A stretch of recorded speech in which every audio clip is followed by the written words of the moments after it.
अस्सलाम वालेकुम, कैसे हैं आप? खैरियत से हैं? आज हम अपने वीडियो का आगाज़ करते हैं ज़ीरो लेवल से। जब भी हम इंटरव्यू देने के लिए जाते हैं या हमारी मुलाकात किसी से हो जाती है, तो हम अपने बारे में जब इंट्रोडक्शन देते हैं, अपने बारे में जब बताते हैं, तो हम इस्तेमाल करते हैं आई एम, मैं, आई, हूँ, एम। अगर आप अपने बारे में कुछ भी बताएंगे तो आपको इस तरह से बताना है आई एम। अब जब हम सेंटेंस का स्ट्रक्चर देखते हैं कि उर्दू में सेंटेंस का स्ट्रक्चर किस तरह से बनता है और इंग्लिश में, जब हम उर्दू की बात करते हैं subject plus object then verb, action words होते हैं, आपके एक्शंस जितने भी होते हैं वो वर्ब होते हैं। उसके बाद हम आते हैं इंग्लिश की तरफ, पहले आपका सब्जेक्ट आएगा, वर्ब, एक्शन वर्ड्स, ऑब्जेक्ट, जिसके ऊपर काम हो रहा है, जो काम हो रहा है और जिसके ऊपर काम हो रहा है। अब हम इसके स्ट्रक्चर की तरफ आते हैं। आई एम सिक, मैं बीमार हूँ। आई एम, जब भी आप बात करेंगे, अपने बारे में इंट्रोडक्शन देंगे, अपने बारे में कुछ भी बताएंगे, तो आपने जो सेंटेंस स्टार्ट करना है वो आपने आई एम से करना है। I am sick, I am healthy, I am beautiful. अब ब्यूटीफुल की जगह पे बहुत से ऐसे अल्फाज होते हैं जो हम इस्तेमाल कर सकते हो और वो हमारी इंग्लिश में निखार लेकर आते हैं, जैसे कि I am gorgeous, I am adorable. किसी के बारे में भी आप बात करोगे, she is adorable, she is gorgeous, more than beautiful. ठीक है।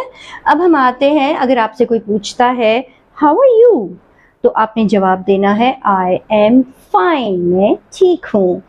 फिर है, अगर आप अपने प्रोफेशंस के बारे में बताते हैं तो उसमें आपने आई एम, जिस तरह से आपने सिक, फाइन लिखा, मगर जहाँ पर प्रोफेशंस आते हैं या आपकी कोई क्वालिटीज़ आती हैं, आपके अंदर जो क्वालिटीज़ हैं, उससे पहले हम अ या एन ज़रूर लगाएंगे।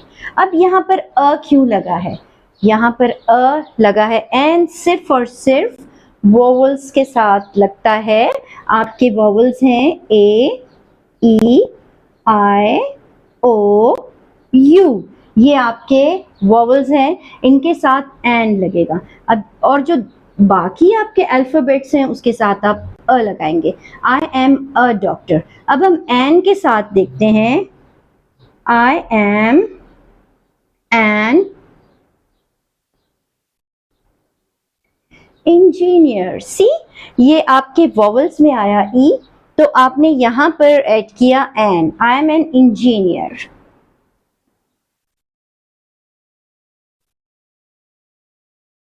अब यहाँ पर बच्चों क्या आएगा? यहाँ पर जो है हम लेकर आएंगे अ, क्योंकि जो क है, सी है, ये अल्फाबेट्स इसमें, सॉरी, वोवल्स में नहीं है, तो यहाँ पर I am a cook, I am teacher,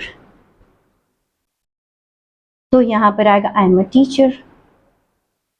I am, और भी बहुत सारे प्रोफेशन हो सकते हैं जिसमें आप अ और एन का इस्तेमाल करके आप इस तरह से अपने बारे में इंट्रोडक्शन दे सकते हैं। हाउ ओल्ड आर यू, अगर कोई आपसे पूछता है आप कितने साल के हैं, I am 20 years old, I am 19 years old. तो ये आई एम जो है बेसिक है, सबसे पहले आपने आई एम के बाद में जो कुछ बताना है अपने बारे में वो लगेगा, मगर आपका जो सेंटेंस है वो स्टार्ट होगा आई एम। जी, अब हम आते हैं अपने दूसरे स्टेप की तरफ। हम जब ही और शी की बात करते हैं, ही जो है वो मेल के लिए यूज़ होता है और शी फीमेल। मेल मीन्स जो आपके फादर हैं, ब्रदर हैं, एनिमल्स में मेल है, ह्यूमन में जो मेल है, फिर शी फीमेल, और उसके बाद इज़ है। अब जब भी हम कोई जुमला शुरू करेंगे, अगर हम ही से शुरू करते हैं, he is very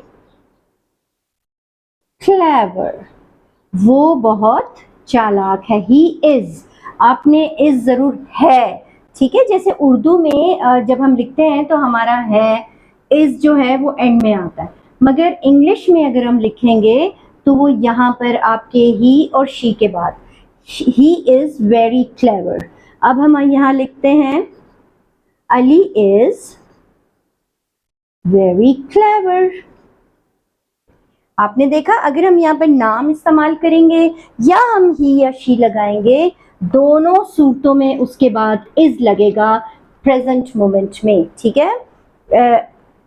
he is very clever, Ali is very clever, हमने यहाँ लगाया। अब हम शी की तरफ आते हैं। She is beautiful. अब देखें, गर्ल के लिए यूज हुआ शी इज ब्यूटिफुल। और अगर कोई बहुत ज्यादा खूबसूरत है, जिस तरह के मैंने आपको पीछे समझाया था, शी इज, अब 3-4 है बच्चियां हैं, उनमें से कोई एक बहुत ज्यादा खूबसूरत है, आप ये नहीं कहेंगे शी इज वेरी ब्यूटिफुल। आप कह सकते हैं शी इज गॉर्जियस। तो ये अब हमारा ही और शी जो है ये हमारा क्लियर हुआ। और मैं यकीन मानिए, अगर आप इस वीडियो के साथ जुड़े रहेंगे तो आप इंशाल्लाह ताला इस वीडियो से ज़रूर कुछ ना कुछ सीख के जाएंगे। अब हम इनिशियल बेस से स्टेप बाय स्टेप चल रहे हैं। जैसे आई एम इंट्रोडक्शन हो गया हमारा, उसके बाद ही शी एंड इज होता है आपका है या कुछ भी, उर्दू में जो है वो एंड में लगता है, और जब हम इंग्लिश में करते हैं तो वो इस तरह से इस्तेमाल होता है। अब हमने अपना इंट्रोडक्शन दे दिया, हमने ही और शी समझ लिया। अब हम समझते हैं यू को, तुम या आप। अब जिस तरह से उर्दू में अगर हम किसी को तू तड़ा करके बात करेंगे तो उसे बहुत बुरा लगेगा, हाँ इतना बड़ा था और इसके साथ तू करके बात की। बट इंग्लिश में सिर्फ यू इस्तेमाल करते हैं हम, वो रिस्पेक्ट में भी आ जाता है। जब हम किसी और के बारे में उसके सामने you are this you are that करके बात करेंगे तो फिर हम यू, और आर मतलब हैं या है। यू आर, अगर हम उसकी क्वालिटी बता रहे हैं, उसका प्रोफेशन बता रहे हैं, उसकी कोई हैबिट बता रहे हैं, तो हम यू के बाद आर ज़रूर इस्तेमाल करेंगे। You are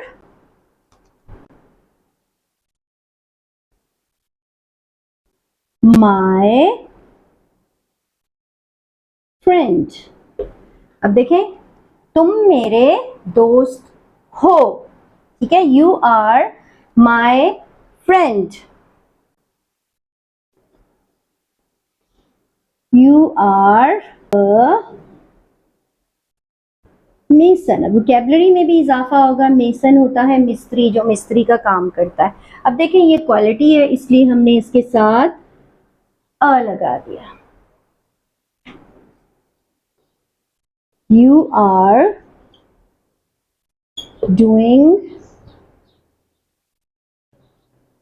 your work। या इस तरह से जब हम सेंटेंसेस लिखेंगे तो यू करके जब हम बात करेंगे उनके सामने, you are talking too much, आप बहुत ज़्यादा बातें करते हो, तो यू करके जब भी किसी से बात की जाती है तो हम मोस्टली यू करके बात करते हैं। जी, अब हम आते हैं वी आर। वी हम, पहले हमने यू के बारे में बात की थी, इंडिविजुअल के बारे में। आई एम भी इंडिविजुअली यूज होगा, बट वी जब यूज होगा तो वो हम में आएगा, दो या दो से ज्यादा लोग, ठीक है। और आर हैं, वी आर, वी इज नहीं होगा। इज जो है वो हम इंडिविजुअली यूज करते हैं जस्ट फॉर वन पर्सन, ठीक है। वी आर अनएम्प्लॉयड, यानी मैं बेरोजगार हूँ। अनएम्प्लॉयड, बेरोजगार। We are in the school, हम स्कूल में हैं। वी आर हैप्पी, हम खुश हैं। We are on the way. अच्छा, कोई आपसे कहीं आपको पहुंचना है, अगर वो फ़ोन पे आपसे पूछेगा कि आप कहाँ हो, तो आप अगर काफ़ी लोग उनके घर जा रहे हैं तो आप कहेंगे we are on the way, और अगर आप अकेले हैं तो आप कहेंगे I am on the way. ये सेंटेंस जो है, ये सेंटेंसेस का कंस्ट्रक्शन आपको अच्छे से सीखना है, ताकि ये थोड़े लेवल से जब हम स्टार्ट करें तो आपको ये सारे लफ्ज़ बोलने आए। आई एम ऑन द वे, आप जब रास्ते में होगे और कहीं पहुंचने वाले होगे तो आप कहोगे आई एम ऑन द वे। अब हम आते हैं इट पर, ठीक है। It is. अब इट जो आपका यूज़ होता है वो नॉन लिविंग थिंग के लिए यूज़ होता है, टाइम के लिए यूज़ हो सकता है, वेदर के लिए यूज हो सकता है, और जेंडर अननोन, जिस जेंडर का आपको पता ना हो कि वो ही है, शी है, और जहां पर भी इट यूज होता है वहां पर दिस भी यूज हो सकता है। जिस तरह से this is a ball, it is a ball, देखें यहाँ पर दिस और इट यूज हुआ। अब कहीं जगहों पर इट इस तरह से भी यूज हो सकता है कि आपके दरवाजे पर नॉक हुआ, आपने कहा हु इज इट, तो वो आगे से कहेंगे दिस इज, अपना नाम बता सकते हैं, इट्स मी, अपना नाम बता सकते हैं। तो यहाँ पर भी दिस और इट्स यूज हो सकता है। तो इसकी प्रैक्टिस आप घर में कीजिए कि किस तरह से इनके कुछ सेंटेंसेस आप घर में बनाइए। इंशाल्लाह हम नेक्स्ट क्लास में इट को लेकर दोबारा से कंटिन्यू करेंगे, और मुझे उम्मीद है कि आप काफ़ी कुछ सीख चुके होंगे, काफ़ी सेंटेंसेस के थ्रू जो मैंने आपको अपना इंट्रोडक्शन देना, किसी और के बारे में बात करना, ही, शी, दे, ये सब कुछ मैं आपको एक्सप्लेन कर चुकी हूँ। इंशाल्लाह ताला मिलते हैं नेक्स्ट वीडियो पर। अल्लाह हाफिज़।